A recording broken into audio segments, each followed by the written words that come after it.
अच्छा सुना तो का हमसे डेर काहे लागत बा ए भैया यार ए भैया ए का काया तब मेहरारू कहत बा भैया हम बनी सौदा बलमुआ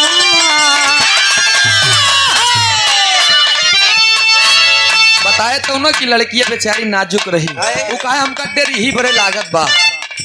हम बनी सौदा बलमुआ तेरी साल के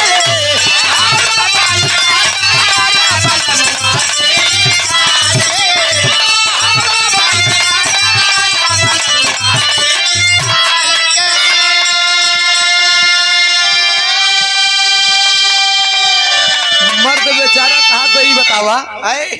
अच्छा ही बतावा अगर अच्छा आजकल के जमाना बेनी भैया ऐसा हो ही नहीं गया है कि हर इंसान ही सोचा था कि हमारे बिटिया के जौन बियाह हो जेकरे साथे